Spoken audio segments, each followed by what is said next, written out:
새롭게 우리가 누가에 대해서 우리가 시작하려고 합니다. 누가를 묵상하면 묵상할수록 굉장히 큰 은혜가 있습니다. 주님께 붙들린 누가, 주님께 붙들린 누가. 우리가 이렇게 살아가다 보면 사람마다 어떤 전환점이 있죠. 전환점. 우리가 모세를 보니까 호렙산에서 하나님의 부르심을 받는 순간부터 모세의 인생이 바뀌어지기 시작하죠.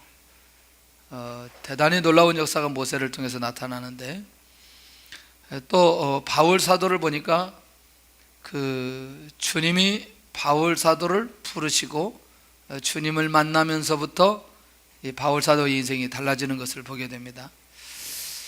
혹시 록펠러 인생에 있어서 인생의 전환기가 어느 시점인지 아마 록펠러의 인생의 전기를 보면 잘 알 수 있는데, 쉬운 52세인지 53세인지 나이가 중요하진 않는데 갑자기 록펠러가 병이 걸리기 시작합니다. 그래가지고 병명이 없고 치유되지가 않아요. 너무너무 갈등을 하다가 록펠러가 마음속에 이렇게 결단을 합니다. 내가 지금까지 돈을 벌기 위해서 달려온 것이라면 내가 지금부터는 돈을 쓰기 위해서 달려가야 되겠다.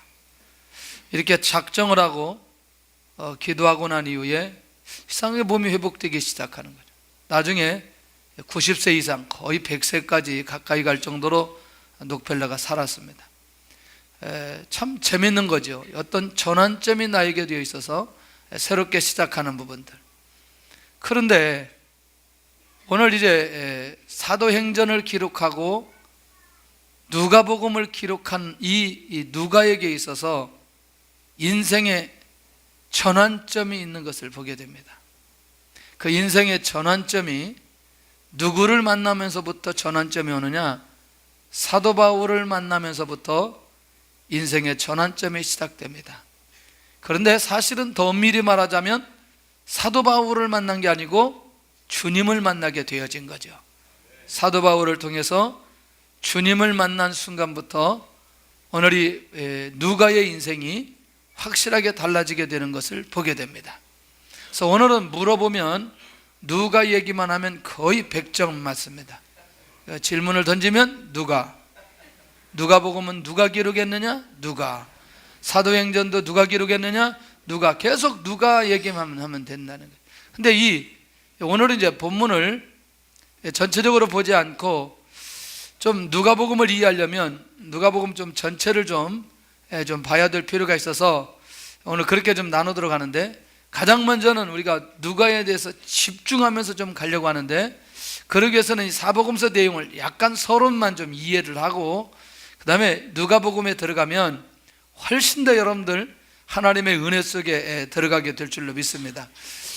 우리가 마태복음 읽을 때마다 좀 궁금한 게 있죠. 궁금한 거. 도대체 마태복음은 왜 기록했고, 비슷비슷한 얘기인데 마태마가 누가 요한 다 그렇게 기록했을까? 라고 하는 이제 그 궁금증이 우리 안에 있죠. 그런데 너무너무 놀라운 건 이 마태복음의 핵심이 뭐냐면 왕으로 오신 예수님을 기록했습니다. 왕으로 오신 예수님. 그럼 대상은 누구냐? 유대인들이었어요. 그러니까 유대인들을 향해서 예수님이 왕으로 오셨다는 사실을 가르치고 싶은 거죠.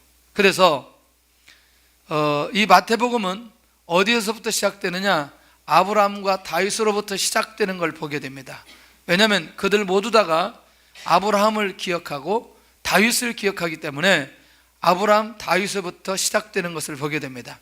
그러니까 놀라우게도 마태복음을 가만히 보고 있으면 예수님이 이 땅에 왕으로 오셨다는 사실이 딱 보여주는 그 많은 구절 중에 하늘과 땅의 모든 권세를 가지고 이 땅에 오신 예수 그리스도를 28장에 정확하게 선포하는 것을 보게 됩니다. 자, 그런 면에서 이 마태복음을 볼 때마다 이런 것들을 좀 확인했으면 좋겠고요. 마가복음은 아주 매우 또 중요한 의미가 있어요. 예수 그리스도의 권능이 나타나는데, 예수님께서 오신 모습은 뭐냐면 종으로 오신 예수님을 통해서 어떻게 하나님의 권능이 그리스도를 통해 나타나는가, 이걸 보여주고 있습니다. 대상이 누구냐면 로마 사람들이에요. 로마 사람들.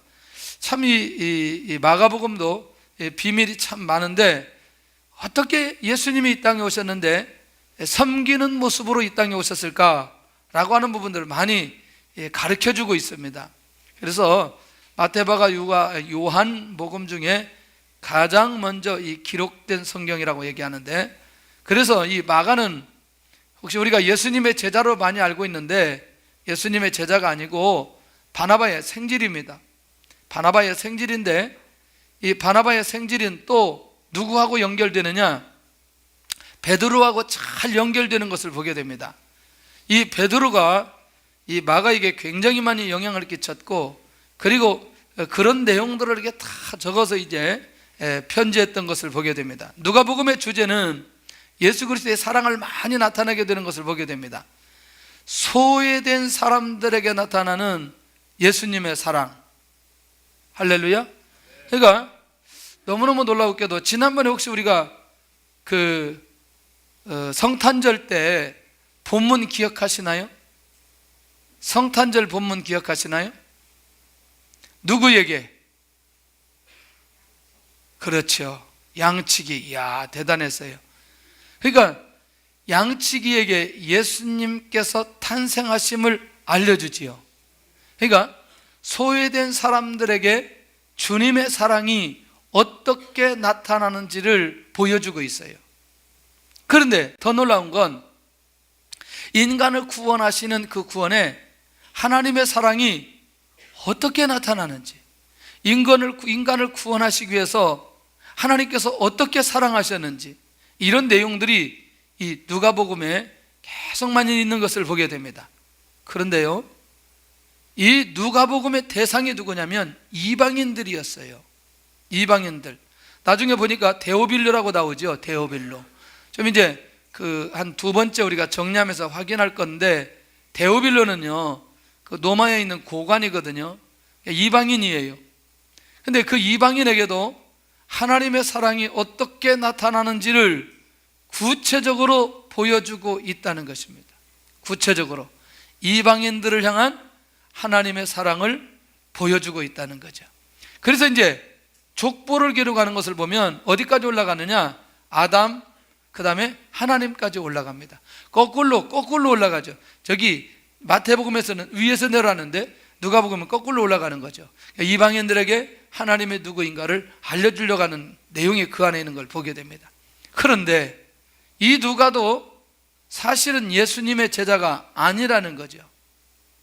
예수님의 제자가 아님에도 불구하고 이 엄청난 누가복음 사도행전을 기록했던 걸 보면 놀라운 비밀들이 이 안에 있는 것을 보게 되더라는 거죠. 그럼 어떻게 그가 예수님의 제자도 아님에도 불구하고 누가복음을 기록할 수 있었고 사도행전을 기록할 수 있었는지, 이 이유를 우리가 잘 알아야 된다는 거죠. 그래서 오늘 이 누가에 대해서 집중적으로 우리가 말씀을 나누면 누가복음 전체의 눈이 열려지면서, 아, 이런 마음으로, 이런 생각으로, 이런 신앙으로, 이런 철학으로 누가복음이 기록되어졌구나 라는 사실을 발견할 수 있습니다. 그래서 예수 그리스도의 모습을 인자의 모습으로 나타나기 위해서 이제 기록했던 걸 보게 됩니다. 사실은 뭐 인자라고 표현하지만 어떤 사람은 뭐 인자가 사람이다 이런 게 아닌데, 사실은 사람으로 오신 예수님이 어떻게 하나님의 사랑을 나타내는지. 자, 그 다음에 요한복음은 보니까 이제 조금 더 보면은 예수님이 하나님의 아들로 이 땅에 오심을 기록하는 내용이에요. 나는 선한 목자다 뭐 이렇게 해놓고 한 7대 기적들이 계속해서 나타나고, 그래서 요한은 이 교회를 의식하면서, 물론 교회도 의식하고 또 이방인들도 의식하는 이 대상들이 또 이렇게 되어지는데, 나중에 이제 우리가 기회 되면 좀 더 이런 부분들을 자세하게 한번 보면 좋겠다 그런 생각이 들어요. 그런데 이제 오늘 본론으로 들어가서 누가복음의 저자는 누구냐? 의사입니다. 의사 누가입니다. 그런데 그 사람이 누구냐? 바울의 동료라는 거죠. 누구의 동료요? 바울의 동료. 그런데 여러분들 혹시라도 가깝게 표현할 때에 동료라는 표현보다도 훨씬 더 가까운 표현이 동역자 아니겠나? 동역자보다 훨씬 더 가까운 표현이 가족 아니겠나? 이렇게 볼 수 있다는 것이죠. 그런데 이 첫 번째는 이 누가가 바울과 함께 할 때마다 항상 우리라는 단어를 사용했던 걸 보게 됩니다. 그런데 이게 이제 뭔가 좀 먼저 봐야 될 부분이 있어요. 그 봐야 될 부분이 뭐냐면 사도행전 16장입니다. 사도행전 16장을 봐야 이제 조금씩 뚜껑이 열리기 시작하고 우리의 눈이 열리기 시작하는데, 사도행전 16장 한번 보시면 굉장히 놀라운 비밀이 하나 나와 있어요. 사도행전 16장 9절을 한번 보시길 바랍니다. 사도행전 16장 9절. 밤에 환상이 바울에게 보이니 마게도냐 사람 하나가 서서 그에게 청하여 이르되 마게도냐로 건너와서 우리를 도우라 하거늘. 10절 보겠습니다. 시작. 바울이 그 환상을 보았을 때 우리가 곧 마게도냐를 떠나기를 힘쓰니 이는 하나님이 저 사람들에게 복음을 전하라고 우리를 부르신 줄로 인정함이로라. 9절에 우리하고 10절에 우리하고 같나요, 다르나요? 9절에 우리하고 10절에 우리하고 같나요, 다르나요? 다르죠. 자, 그러면 11절 보겠습니다. 그 다른 우리, 아까 여기 9절의 우리는 마게도냐 사람들의 우리라고 표현하고 10절의 우리는 바울과 누가 우리라는 표현입니다. 자, 11절 우리가 드로아로 배로 떠나 나왔죠? 그 다음에 13절 안식일에 우리가 기도할 곳이 있을까 하여, 맞나요? 네. 15절 그와 그 집이 다 세례를 받고 우리에게 청하여, 또 16절 우리가 기도하는 곳에 가다가, 맞나요? 17절 그가 바울과 우리를 따라와, 맞나요? 계속 우리라는 표현을 하고 있는 것을 보게 됩니다. 여러분들, 누가가요 드로아에서 누구를 만나냐면, 아까 지금 거기 환상을 보았던 데가 드로아인데, 이 드로아에서 이 누가가 누구를 만나냐면 바울을 만나게 되어져요. 그리고 바울을 만나게 되어지면서 바로 뭐 하기 시작하느냐? 바울과 함께 하기 시작하는 것을 보게 됩니다. 그래서 이 누가는 바울을 얘기할 때마다 언제나 함께 했던 우리, 그러니까 평생도록 함께 하는데, 이제 앞으로 그 부분에 계속해서 나오는데, 처음으로 우리라고 썼던 단어가 드로아에서 우리라고 쓰기 시작했습니다. 그리고 그 드로아에서 복음을 받았던 이 누가가 즉시로 누구와 함께 하기 시작하냐면 바울과 함께 하기 시작하는 것을 보게 됩니다. 어때요? 지금 복음을 받고 많은 사람들이 이 사도 바울 곁에 수많은 사람들이 있었어요. 그런데 이 누가는 드로아에서 복음을 받고 바로 선교 여행을 떠나는데 어디로 가냐면 빌립보로 함께 가서 계속해서 사역을 진행하고 있는 것을 보게 되더라는 거죠. 그런데 이 누가가 이미 수리아 안디옥 사람인데 그곳에서 뭐 했느냐? 사도 바울을 만나기 전에 이미 의술을 많이 배워서 의사가 되었어요. 의사가 되었다라고 하는 건 뭐냐면 이미 전문인으로 살아가도록 하나님께서 다 누가를 준비시켜 놓았던 것을 보게 됩니다. 굉장히 중요한 거죠. 그런데 이 의사였던 누가가 이 성경을 이제 사도행전도 기록하고 저기 이 누가복음도 기록하는데, 성경을 기록할 때 매우 세밀하게 성경을 기록했는데 그 내용 중에 이제 단편적인 내용이 누가복음 4장 38절에 베드로의 장모가 심한 열병에 관한 얘기를 나옵니다. 여러분들 혹시 기억되나요? 예수님의 사역 속에 많이 일어났던 기적 중에 한 가지가 병든 사람들이 치유된 기적들이 많이 나타납니다. 역시 누가복음에도 그런 기록들이 많이 나타나요. 그러니까 누구보다도 이 질병에 대해서는 누가 전문가이냐? 누가가 전문가인 걸 보게 됩니다. 지난주에 우리가 이거 보았어요. 멜리데 섬에 도착해서 보블리오 부친이 열병하고 무엇이 걸렸죠? 이질을 걸렸어요. 이질을 걸렸어요. 그런데 이 사도행전도 누가가 기록됐는데, 여러분들 그 시대에 어떻게 보블리오가 열병과 이질이 걸렸다라고 하는 것을 명확하게 기록할 수 있을까? 이거는 누가였기 때문에 가능했다는 거죠. 할렐루야. 그러니까 이미 사도행전에 일어났던 모든 역사는 거짓이 없이 성령의 역사로 진행됐다는 사실을 보여주고 있다는, 그만큼 이 누가는 굉장히 세밀했고, 그리고 이런 치유가 일어났던 부분들에 대해서는 매우 상세하게 기록하면서 하나님의 능력과 역사를 기록했던 것을 보게 된다는 거죠. 이미 그러도록 하기 위해서 하나님께서 이를 다 준비시켜 놓은 거죠. 의사의 삶으로 살아가도록 준비시켜 놓고 이제 부르심을 받게 되는데, 이렇게 들어와서 주님을 만났던 누가가 2차 전도 여행을 바울과 함께하기 시작하는 것을 보게 됩니다. 이게 이제 중요한 거죠. 자, 복음을 받았어요.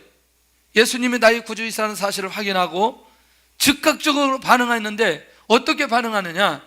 바울과 평생 같이 가는 사람으로 이 누가가 결단하고 함께하는 것을 보게 된다는 거예요.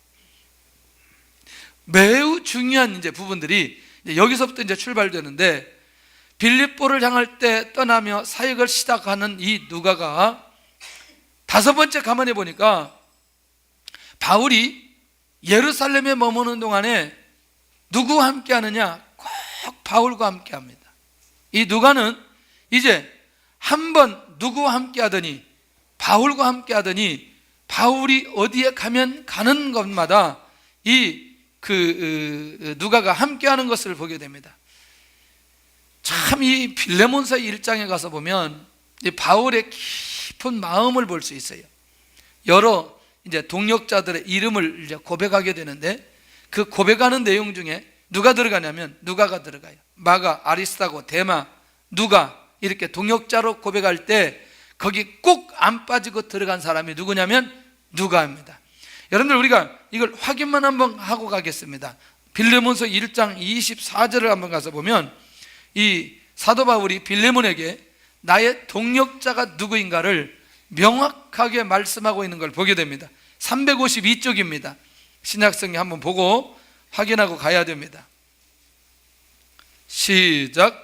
또한 나의 동역자 마가, 아리스다고, 데마, 누가가 문하는, 빌레몬서 찾는데 시간 다 가가지고 따라서 하겠습니다. 또한 나의 동역자 마가, 아리스다고, 데마, 누가가 문안하느니라. 그러니까 결국 그 많은 사람들 중에서 동역자로 누가를 고백하고 인정한 사람이라는 거죠. 누가 인정했다? 바울이 인정했다는 거죠. 그런데 여기서 끝나지 않고요, 우리가 지난번에 기억한 대로 사도 바울이 로마에 올라가서, 예루살렘에 가서 이제 가리사이산 이태 동안 구류를 받고, 그 다음에 노마를 가게 되잖아요. 죄수의 신분으로. 그런데 너무너무 놀랍게 바울과 함께 노마까지 간 사람이 누가라는 거죠. 근데 성경을 더 자세히 보니까 이 누가가 여기서 끝나지 않고 어디까지 가게 되느냐? 바울의 순교 직전까지 함께한 사람이 누가였던 것을 보게 됩니다. 자, 이제 이 누가의 마음속에 누구를 떠나서는 누가의 삶을 얘기할 수 없어요. 바울의 삶을 떠나서는 누가의 삶을 절대로 이해할 수 없습니다. 자, 아까 그렇게 동역자라고 부르면서 얘기했던 사도 바울 곁에 누구만 있는지, 자, 디모데후서 4장 9절부터 가서 보면 굉장히 놀라운 비밀이 그 안에 있습니다. 그러면서 지금 무엇을 요청하느냐? 누구를 오라고 하느냐? 디모데를 오라고 하는데, 디모데를 오라고 하면서 이 사도 바울이 정말 중요한 말을 하고 있습니다. 자, 디모데 후서 4장 9절 한번 보겠습니다. 디모데 후서 4장 9절 시작. 너는 어서 속히 내게로 오라. 대마는 이 세상을 사랑하여 나를 버리고 데살로니가로 갔고, 그레스게는 갈라디아로, 디도는 달마디아로 갔고, 누가만 나와 함께 있느니라. 그러면 바울의 순교 직전이라고 말할 수 있는 건 뭐냐? 4장 6절 한번 보겠습니다. 4장 6절, 디모데후서 4장 6절 시작. 전제와 같이 내가 벌써 부어지고 나의 떠날 시각이 가까웠도다.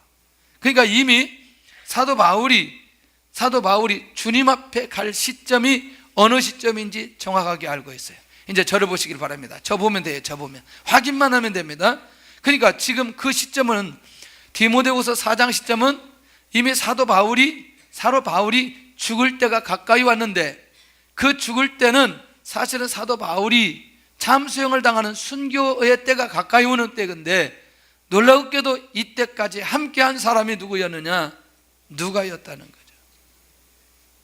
너무너무 놀라운 건 평생에 자기가 복음을 받고 결단하고 바울과 함께하기로 작정한 순간부터 지금껏 사도 바울이 순교당할 그때까지 함께했던 사람, 그 사람이 누가였고, 그 사람이 사도행전을 기록했고, 그 사람이 누가복음을 기록했던 걸 보게 된다는 거죠. 오늘 이 말씀은 어떻게 들리나요? 누가만 나와 함께 있느니라. 평생에 세상을 떠난 그 시점이 가까이 왔을 때에 사도 바울 곁에는 누가 홀로 이 사도 바울을 지키면서 하나님의 인도를 받았던 사람이 바로 이 누가였던 것을 보게 된다는 거죠. 그래서 사도 바울은 이 누가를 가리켜서 뭐라고 말하냐면 사랑받는 의원이라고 얘기합니다. 사랑받는 의라. 자, 그러면 이제 이걸 좀 설명을 해두면, 고린도후서 12장 7절에 가서 보면 사도 바울이 내 몸에 육체의 가시가 있다고 얘기합니다. 육체의 가시. 그 말은 뭐냐면 사도 바울 안에 질병이 있었다는 얘기거든요.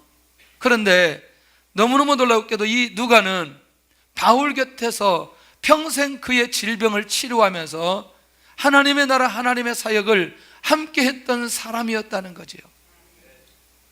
조연은 그렇게 드러나지 않습니다. 주연만 드러나지. 그런데 여러분들, 우리 한번 생각해 보셔야 됩니다. 자, 바울 사도하면 디모데가 쉽게 드러나지 누가가 드러나지는 않잖아요. 맞나요? 예. 그런데 여러분들, 우리가 성경의 내용을 보니까 사도행전을 기록하고 누가복음을 기록했는데, 이 사도행전의 역사를 지금 오늘 우리도 읽으면서 은혜 받는 건 무엇 때문이냐는 거죠. 이 사도행전을 누가 기록했느냐는 거죠.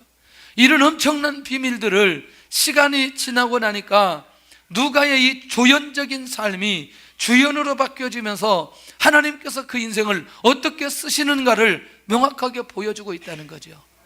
단지 사도 바울이 사역할 때 함께하면서 그의 아프고 힘들고 어려울 때마다 사도 바울을 치유하면서 그렇게 전문의로 함께했던 사람, 이 누가였던 것을 보면 굉장히 중요한 것 하나 우리가 놓치지 않을 필요가 있다는 얘기죠.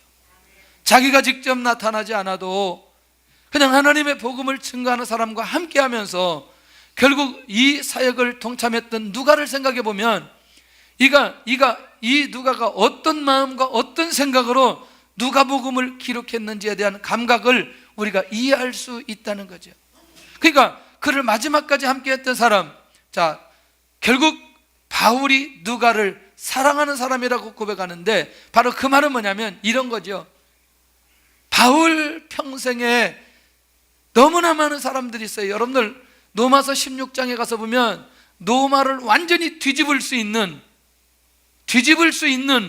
그런 사람들이 로마서 16장에 정말 많이 기록되어져 있는데, 사도 바울 그 전체 인생 가운데 평생의 마음속에 잊을 수 없는 사람으로 남았던 사람이 누가였다는 거죠. 그러면 바울 사도도 누구를 통해서, 사도 바울을 통해서 복음의 영향력이 누구보다도 그 안에 많이 일어났던 것을 보게 되고, 그리고 하나님께서 역사하셨던 것들을 많이 목격했던 사람 중에 한 사람인 것을 보게 된다는 거죠. 한 사도 세계복음화를 이루고 하나님 앞에 부르심을 받고 세상을 떠났던 그 바울 사도가 평생에 잊을 수 없는 사람으로 기억되면서 결국 그를 사랑하는 사람으로까지 남을 수 있었던 이 누가라는 사람에 대한 그 이미지나 생각들 우리가 가지게 될 때에 아마 누가복음이 훨씬 더 가깝게 친근하게 다가와지지 않겠냐, 그런 생각이 드는 거죠. 그런데 이 누가는 주님을 직접 보지는 못했다는 거예요. 그런데 누구를 통해서 복음을 받았느냐? 사도들을 통해서 복음을 받았고, 사도들을 통해서 복음을 받았지만 평생 복음을 위해서 살았던 사람이라는 거예요. 중요한 거 아니겠어요?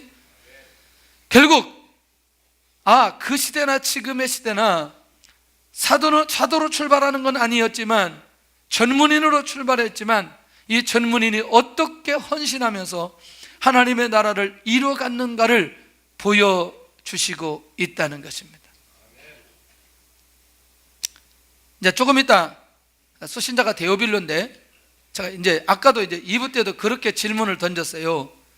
혹시 데오빌로가 굉장히 영향력 있는 사람이기 때문에 데오빌로에게 편지를 써서 데오빌로라고 하는 사람을 통해서 일어나는 복음의 역사가 더 많이 나타났는지, 아니면 그에게 썼던 이 편지 누가복음과 사도행전을 통해서 더 많은 역사가 일어났는지, 누가 우리 생각에 어떤 곳에서 더 많은 역사가 일어났다고 생각이 되나요? 저도 후자라고 생각을 합니다. 왜냐하면 2000년 동안 이 말씀이 계속해서 익혀지고, 사도행전을 보는 사람마다 견딜 수 없어 하나님 앞에 엎드려 성령 역사를 놓고 기도하고 성령 충만하고 인도받아가는, 그로 인해서 일어나는 이 복음의 파장들은 물론 데오빌을 통해서 많은 복음의 역사가 일어난 건 사실이지만, 비교될 수 없는 하나님의 역사가 그 서신을 통해서, 편지를 통해서 나타나게 되어졌던 것을 보게 되더라는 거죠. 할렐루야. 애기 우리 신경 쓰지 말고, 우리 중국에서 왔는데 저 아내가 태국 아내여서 이렇게 애들이 잘 한국말을 못 알아들 수 있기 때문에 저기니까 너무나 저기 하지 마세요. 우리 저 친구가 우리 국제 결혼해가지고 우리 중국에 있을 때 청년으로 잘 신앙생활 하다가 지금 한국에 나와서 왔어요. 아이고, 애가 셋이나 낳네. 주례를 제가 했어요. 태국 자매하고 주례했는데, 할렐루야. 아까 인사를 안 시켜서 애들이 지금 약간 거시기 한 것 같아. 자, 그런데 본문에 있는 내용을 보니까, 그러면 성경을 기록한다면 직접 목격을 해야 되잖아요. 근데 목격하지 않았어요. 한번 보세요. 누가복음 1장 2절로 다시 와서 보면 이런 내용들이 있어요. 이런 내용.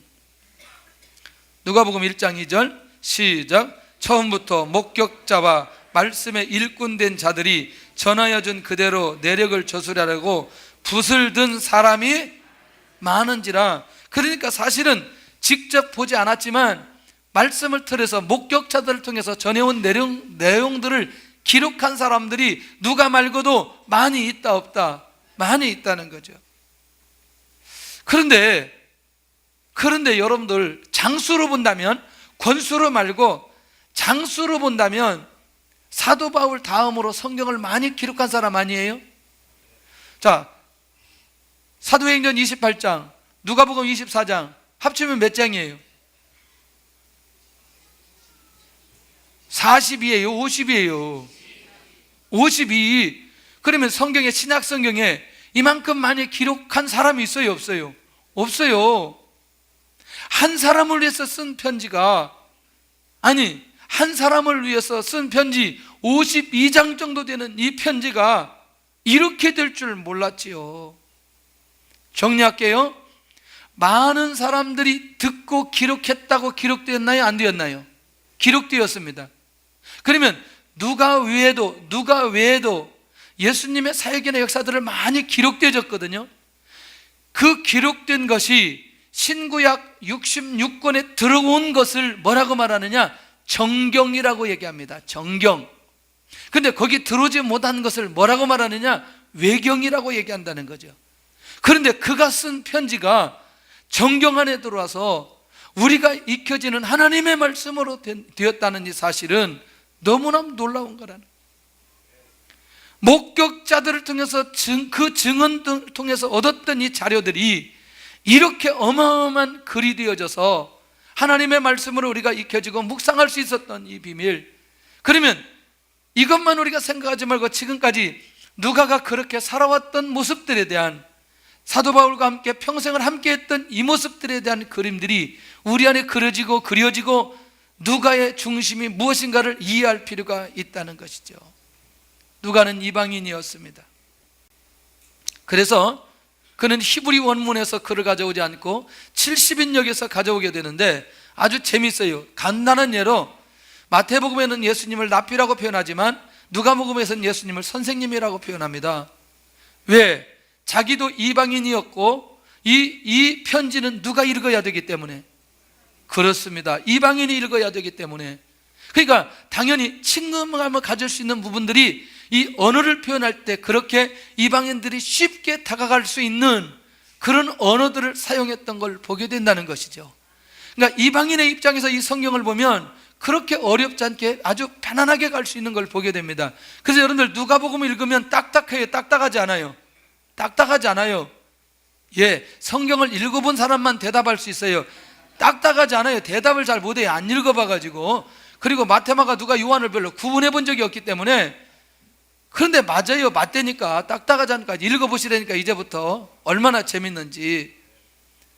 그는 사도들의 제자였고 그럼에도 불구하고 평생 계속해서 제가 반복해서 얘기하는 것 중에 한 가지가 바울을 따라다닌 사람, 바울과 동역한 사람, 바울을 섬겼던 사람. 할렐루야. 복음을 전하는 자와 함께하고 복음 전하는 자를 섬기고 자기도 복음 전하면서 살았던 누가의 모습을 발견할 수 있다는 거죠. 이렇게 할 수 있을까?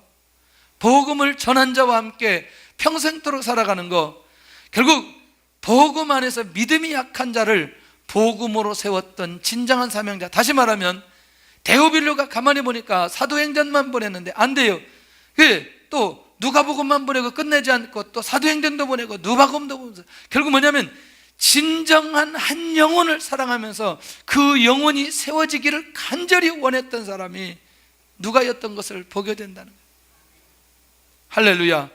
어떻게 복음이 파장되고 복음의 역사가 일어났는지 나중에 보면은 누가복음을 먼저 쓰고 그 다음에 사도행전을 나중에 했는데 먼저 쓴 글에는 사도행전에 이렇게 나오잖아요. 그 먼저 쓴 글에는 그게 뭐냐면 누가복음을 먼저 보냈고 그 다음에 사도행전 보내는데 이 복음의 역사가 어떻게 일어났는지 명확하게 이 사도행전을 그대로 보내면서 복음의 가치, 복음의 능력, 복음의 위력, 성령의 역사, 이것들을 그대로 말하면서 누구를 세워가느냐?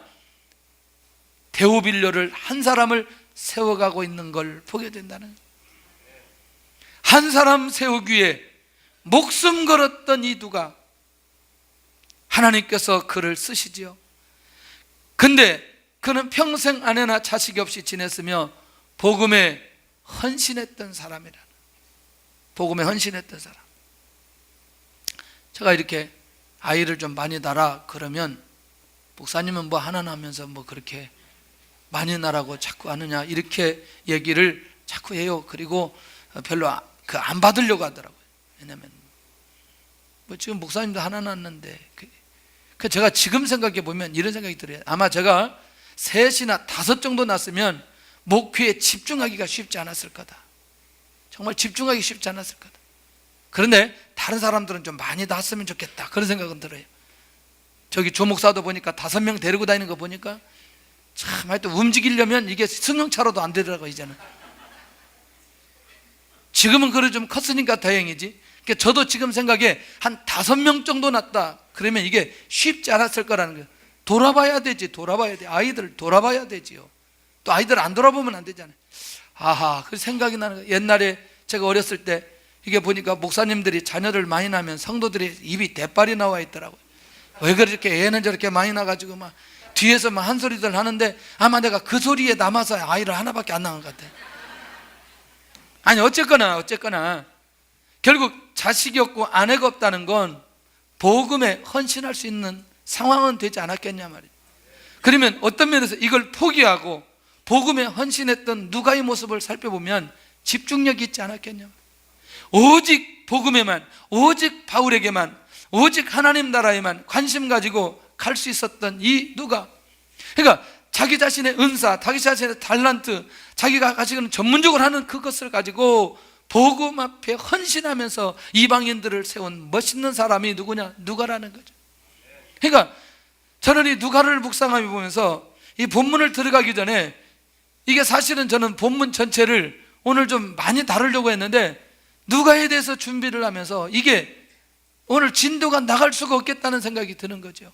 이걸 같이 우리가 충분하게 나누고 그런 마음을 가지고 오늘 누가복음을 본다면 훨씬 더 이해도가 빠르지 않겠냐는 생각이 드는 거죠. 할렐루야. 그러니까 결국 뭐냐면 이 누가는 자신의 환경을 쪼개서 복음에 관심을 갖고, 일단 이건 뭐 복음의 확장이 더 그에게 중요한 거죠.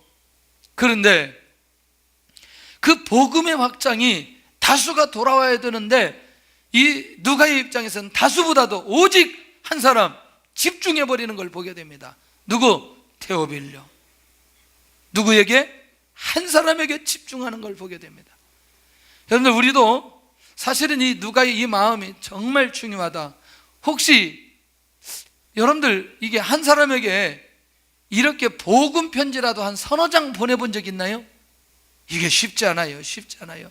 저도 사실 이렇게 해보지는 않았는데 정말 저는 이 내용을 보면서 이 누가의 이 집중력, 이 한 사람에 대한 이 집중력, 그러면서 이 수많은 글을 써서 데오빌로가 사명자로 세워지고 하나님 앞에 헌신하도록 하게 한 이 부분에 대해서 굉장히 충격이 오기도 하고 감동이 되기도 하고, 그렇구나, 많은 사람 세우는 것도 중요하지만 이렇게 그냥 이렇게 하는 것도 이거 하나님이 일하시지 않겠냐. 하나님께서 일하시는 것은 매우 다양한 거예요. 나이 드신 어르신이 길거리에서 막 전도지를 나눴어요. 전도지를 막 나눠주는데, 그러니까 이게 젊을 때부터 전도지를 나눠주다가 나이가 들어서 이제 전도지를 나눠줄 수가 없어서 서점에 가서 이제 이 전도지를 살려고 했는지 아니면 뭐 어떻게 하려고 했는지, 이제는 내가 더 이상 전도할 수 없고 전도에 대한 열매도 나타나지 않으니까 그만둘 거라는 얘기를 넋두리처럼 거기서 한 거예요. 그런데 그 서점 안에 있던 한 젊은 청년이, 할아버지, 제가 할아버지가 준 전도지를 받고 예수님 믿고 구원받고 내가 지금 여기서 아르바이트 하고 있습니다. 그러더라는 거예요. 아, 그렇구나. 하나님께서 하시는 일은 우리가 잘 알 수 없는 거지만 그렇게도 하나님께서 영혼을 구원하시고 이렇게도 영혼을 구원하시고, 그러니까 하나님께서 우리에게 감동되는 대로 순종하면 되는구나 하는 그런 생각만 하면 되는 거죠. 할렐루야. 그러나 이렇게 한 사람에게 집중하면서 자기 전 인생을 드릴 수 있었다는 건 정말 멋있는 건 아닐까. 그러니까 이런 거 어때요? 자, 바울 사도를 따라다니면서 복음 안에 축적된 영적인 비밀들을 그걸 싹 모아가지고 자기 안에서 그걸 글로 만들어서 그걸 데오빌로 그대로 보내버리는 거예요. 어때요? 여러분들, 자녀들에게 뭔가 내려줄 때에 유산이나 이런 것도 중요하지만 이런 것들, 영적인 이 가장 중요한 것들을 모아서, 아니면 편지 형식으로 모아서 그걸 완전히 내린다면 어떤 일이 벌어질까요? 중요한 건 그 사람보다도 그 내용 자체가 오늘 이런 놀라운 역사가 일어나고 있는 거 아니냐는 거죠. 사람도 살리고 그 기록도 살아나고, 그리고 하나님은 하나님의 차원에서 그걸 가지고 일을 하고 계시는 이 부분에 대해서 우리는 영적인 감각들이 우리 안에 살아나야 될 필요가 있다는 거죠. 누가에 대해서 좀 정리가 되나요? 누가를 묵상하면서 우리는 어떻게 살아가야 될지, 어떻게 방향도 좀 나오나요? 좀 이해할 수 있으면 좋겠습니다. 누가에 대해서 조금만 묵상하다 보면 이제 하나님께서 아, 그렇구나, 누가가 이런 마음을 가지고 성경을 기록했고, 그리고 이렇게 해서 편지를 했고, 이런 삶을 살았고, 이렇게 헌신했고, 이렇게 복음을 받았고, 이렇게 준비되어졌구나. 누가는 누구에게 이 편지를 쓰기 시작했는가? 1차적으로는 데오빌로에게 쓰기 시작했던 것을 보게 됩니다. 이 데오빌로는 로마의 고관인데 상류계층의 인물로 리더십이 있는 사람이었습니다. 그러니까 그 리더십이 변하면 반드시 흘러내려갈 것이라는 확신이 이 누가에게 있었던 것이죠. 그리고 이 사람은 예수 그리스도에 관해서 관심이 매우 많았고 배우려는 생각이 많았던 사람이었습니다. 그러니까 누가가 편지를 보내면 반드시 어떤 부분인지 영향력이 나타날 거라고 생각했던 것을 보게 된다는 거죠. 그 다음에 이 누가는 자신과 함께 이방인 이 데오빌로가 이방인에게 복음을 전하도록 하기 위한 그런 의도가 그 안에 있었던 걸 보게 된다는 거죠. 그래서 이렇게 보면 어떨까요? 노마의 고관인데 이 사람이 노마 복음화의 무엇이다? 문이다, 이렇게 말할 수도 있는 거죠. 맞나요?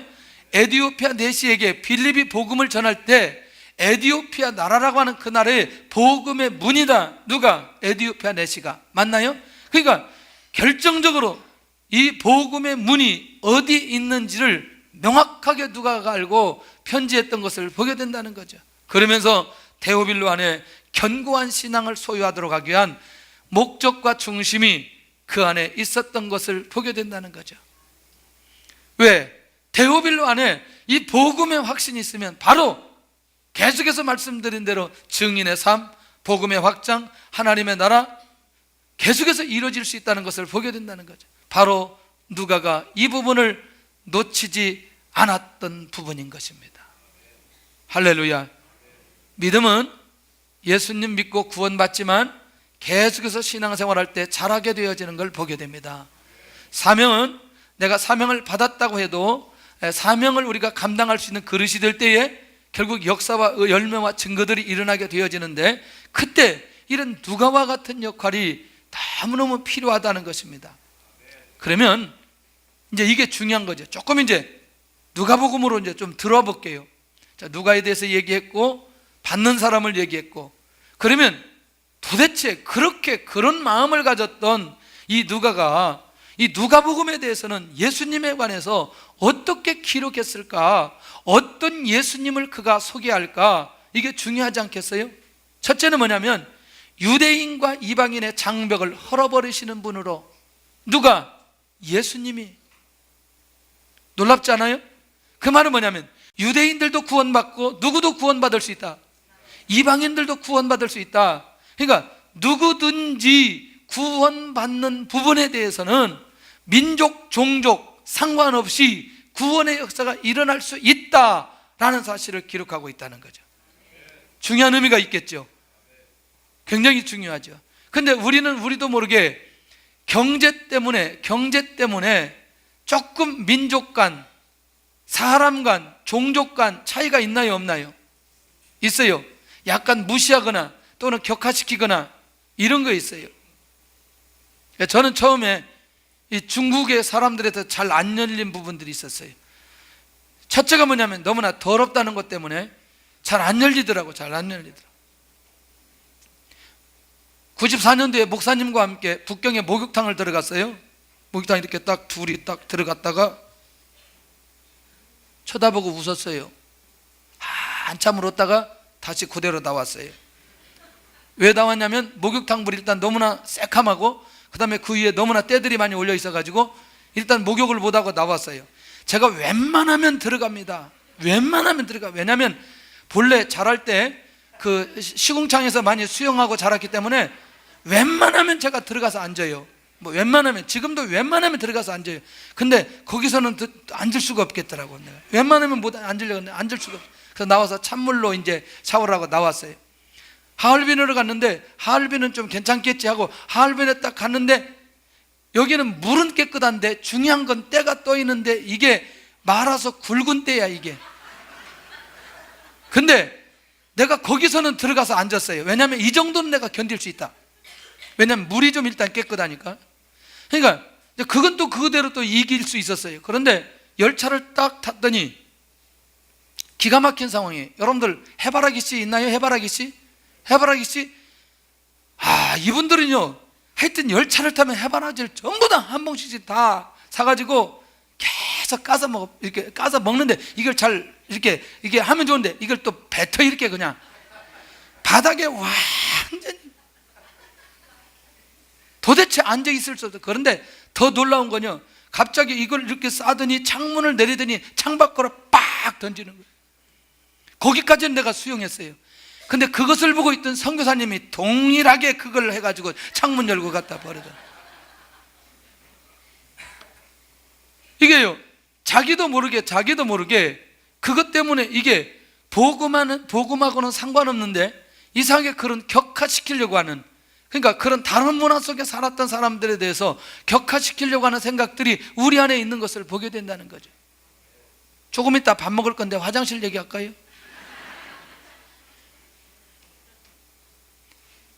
동북 쪽에 가보면 날씨가 너무너무 춥기 때문에 이게 그 수세식이 아니고 재래식이기 때문에 바닥에서부터 올라왔어요. 얼어가지고 계속 위에까지 들어가서 앉을 수가 없어요. 그러다가 이제 상처 날 수도 있는데,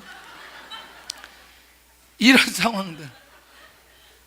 지금은 안 그래요. 지금은 안 그러니까 너무나 중국 그렇게 보지 마세요. 지금 굉장히 좋아졌어요. 네. 너무나 좋아졌어요. 근데 조금 더 괜찮은 도시에 갔어요. 여기에 가서 이제 볼일을 보는데 중요한 건 이렇게 통로가 있고 이렇게 앉아서 볼일을 봐야 돼요. 그러니까 저쪽에서부터 일렬로 쭉 밑으로 내려가는 거지 이게. 더 얘기하면 오늘 밥 못 먹을 것 같아요. 그건 괜찮은데 아예 화장실에 문짝이 없어. 문이 없어. 이건 거기까지만 얘기할게요. 거기까지만. 근데 지금 도시 가면 그렇지 않습니다. 괜찮아요. 아주 좋아요. 시골에도 그렇지 않아요. 그때 한 십몇 년 전도 이제 그런데 지금 괜찮아요. 그러니까 우리도 모르게 뭐냐면 이런 게 그렇게 문제가 되지 않음에도 불구하고 이 복음의 이런 부분들에 대해서 어떤 되고 안 되고에 대한 기준점을 우리가 가지고 생각하는 부분들이 굉장히 많이 있을 수 있다는 거죠. 그런데 상관없이 선민이든 이방인이든 예수 그리스도는 이 모든 장벽을 허물어 버린다. 경제적인 여유가 있든 없든 상관없다. 누구든지 복음의 대상이 될 수 있고 구원의 대상이 될 수 있다는 사실을 누가가 계속해서 밝혀주고 있다는 거죠. 더 재미있는 건 종과 자유인의 장벽을 허물어 버리시는 분으로, 뭐냐면 그러니까 주인이든 종이든 신분에 상관없이 누구든지 복음을 받고 구원받을 수 있다. 할렐루야. 그 예수 그리스도를 누가가 소개하고 있는 걸 보게 됩니다. 세 번째, 성별의 구별 없이 남자와 여자 상관없이 모두 다 구원받을 수 있다. 여자도 인격적인 존재로, 남자도 인격적인 존재로 한 영혼으로 주님께서 보시고 모두 다 구원의 역사를 베풀어 주시는 분으로 이 누가복음에 기록되어져 있는 것을 보게 된다는 거죠. 그러면 전체 정리를 해보면 간단한 거죠. 과거에 일어났던 수많은 불평등이 더 이상 존재하지 않도록 하시는 분이 누구다?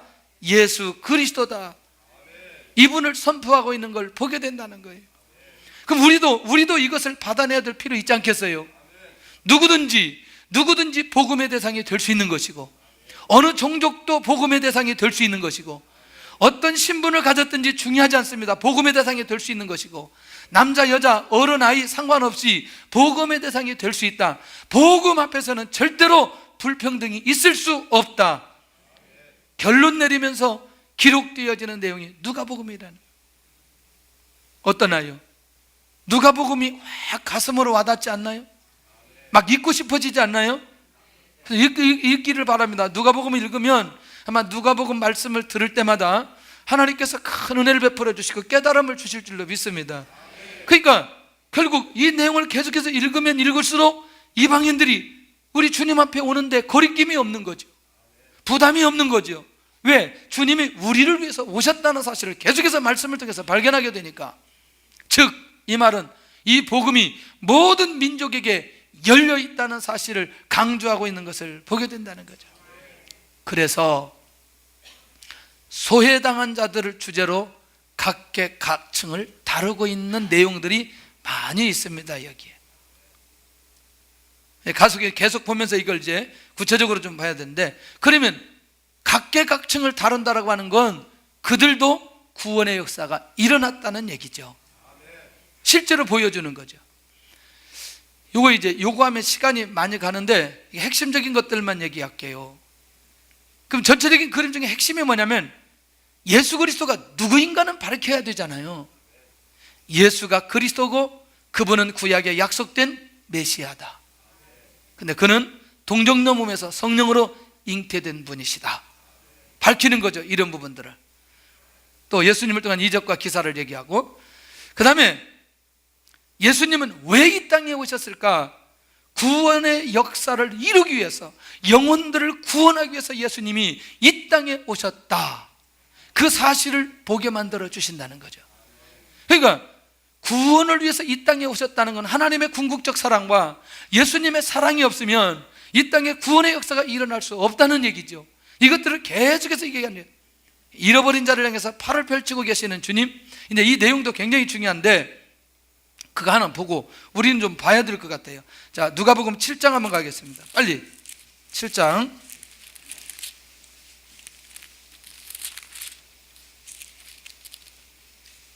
자, 여기 보세요. 36절 시작. 한 바리새인이 예수께 자기와 함께 잡수시기를 청하니 이에 바리새인의 집에 들어가 앉으셨을 때에, 37절 같이 크게 해야 됩니다. 시작. 그 동네에 죄를 지은 한 여자가 있어 예수께서 바리새인의 집에 앉아 계심을 알고 향유 담은 옥합을 가지고 와서, 결국 이거 다 설명하면 안 되니까, 그러니까 잃어버린, 죄를 짓고 고통하고 신음하는 자들 모두에게 우리 주님은 다 열어놓고 그들이 다 주님을 맞고 구원받기를 원하는, 할렐루야, 그렇게 보이게 만든단 말이죠. 대상을 가리지 않고 구원하시는 주님의 모습을 발견할 수 있다. 할렐루야. 그 다음에 세 번째가 뭐냐면 중요한 겁니다, 여러분들. 종말에 대한 얘기를 굉장히 많이 하시고 있어요. 종말에 대한, 그러니까 우리가 지금도 무슨 어디에서 종말에 관한 얘기를 할 때 현혹될 필요가 아무것도 없다는 거죠. 성경에 기록된 대로 확인하고 인도받아 가면 된다는 얘기죠. 어느 교회에서 지난 12월 달에 전쟁이 일어난다고 하니까 어디 저기 미국으로 가고 어디 필리핀으로 가고 어디 캄보디아로 가고 막 그랬대는데, 그런 거 신경 쓰지 않기를 바랍니다. 제발 주님의 말씀을 붙들고 이길 수 있기를 바랍니다. 다가올 심판에 대한 경고, 자, 그 다음에 반드시 주님의 재림이 있을 것이라는 선포, 그리고 주님께서 직접 이 재림에 대한 계시, 그냥 계속 이런 얘기들이 계속 진행되는 것을 보게 됩니다. 잘못된 종말론에 대한 경고, 하나님의 나라는 볼 수 있게 여기서 임하는 것이 아니라 이걸 선포하고요. 좀 계속 봅니다. 자, 그 다음에 네 번째가 뭐냐면, 그러니까 이제 누가복음을 제대로 보면 종말에 대한 분명한 이해가 된다, 안 된다? 이해가 된다. 그러니 누가복음 끝날 때까지 잘 기다리시기 바랍니다. 누가복음 끝날 때까지 주님 안 오시니까 걱정하지 말고 잘 기다리시면서 종말에 대한 분명한 개념도 이해할 필요가 있다는 얘기죠. 그러니까 미래에 대한 얘기니까 우리가 말씀으로 정리되지 않으면 누가 종말에서 이렇게 저렇게 얘기하면 우리도 모르니까 확 쏠려가 버리는 거죠. 그러니까 너무나 현혹되지 않기를 바라고, 네 번째 뭐냐면 하나님의 말씀에 대한 권위와 믿음에 대해서 계속해서 얘기합니다. 예수 그리스도를 통해서 선포되어지는 말씀을 우리가 하나님의 말씀이라고 얘기할 수 있습니다. 근데 여기 시작. 그들이 그 가르치심에 놀라니 이는 그 말씀이 권위가 있음이라라. 할렐루야. 여러분들, 주님이 권위가 있다는 건 말씀도 권위가 있는 거 아니겠어요? 그러면 말씀이 권위가 있다는 건 우리가 그 말씀에 대해 믿음이 생기는 거 아니겠어요? 결국 뭐냐면 하나님의 말씀이 이렇게 권위가 있고 권위 있는 말씀에 대한 믿음의 자세를 계속해서 얘기하고, 이 복음이 보편적인 모든 자에게 구원의 역사가 일어남을 기록하고 있는 걸 보게 된다는, 이 전체 그림들이에요. 누가복음의 그림들이에요. 그래서 혈통상 유대인뿐만 아니라 이방인도 하나님의 백성이 될 수 있다, 없다? 있다. 궁극적으로. 결국 오늘 이 누가는 이런 마음이 있는 거죠. 이 땅에 오신 예수님, 그 사랑은 만민에게 나타나기를 원하고 만민이 구원받기를 원하고, 그리고 그것이 데오빌로를 통해서 일어나기를 원하는 마음이 매우 많이 있었다는 거죠. 오늘도 우리에게도 이 누가 가지고 있는 그 마음을 일단 우리가 받으면서 누가복음을 시작했으면 좋겠다는 거예요. 그럼 우리에게도 이런 복음의 능력이 강력하게 나타나는 주의 은혜가 있게 되어진다는 거죠. 누가는 누구에게 이 편지를 썼는가? 누구에게? 데오빌로에게. 혹시 개인적으로 복음 편지를 써본 적이 있는가? 할렐루야. 누가는 왜 한 사람에게 그렇게 집중했는가? 왜? 비록 그 한 사람이지만 그 한 사람을 통해서 전 이방인들이 돌아올 수 있는 비전이 누구에게 있었느냐? 오늘 이 누가에게 있었던 걸 보게 된다는 거죠. 할렐루야. 누가는 누구와 함께 복음을 위해서 헌신했는가? 그는 바울과 함께 복음을 위해서 헌신했던 것을 보게 됩니다. 여러분들, 여행 가고 나서도 함께 잘 갔다 오는 팀은 정말 훌륭한 관계예요. 대부분 보편적으로 보면 여행 갔다 오면 대판 싸우고 오는 경우들이 아주 많아요. 오죽하면 여러분들 신혼여행 갔다가 이게 대판 싸우고 갈라지기도 하고 막 그러잖아요. 맞나요? 근데 평생도록 사도 바울과 함께하면 다 함께했다는 건 굉장히 중요한 거예요. 맞지요? 그런 면에서 이 사도 바울의 그 모든 것들을 함께 수용하면서 헌신했던 이 누가의 모습. 누가는 어떻게 복음을 위해서 헌신했냐? 자기 인생, 자기 몸, 자기 시간, 자기가 가지고 있는 의술, 자기 경험, 또 이 편지까지 쓰면서 복음을 위해서 헌신했던 것을 보게 됩니다. 주님께 붙들린 누가, 오늘 우리도 이 누가를 바라보면서 이 누가의 영성이 우리 안에 우리도 모르게 흘러날 수 있기를 바랍니다. 그런 관점에서 우리가 누가 복음을 볼 때에 지금까지 보여지지 않았던 깊은 하나님의 은혜들이 그 안에 있게 될 줄로 믿습니다.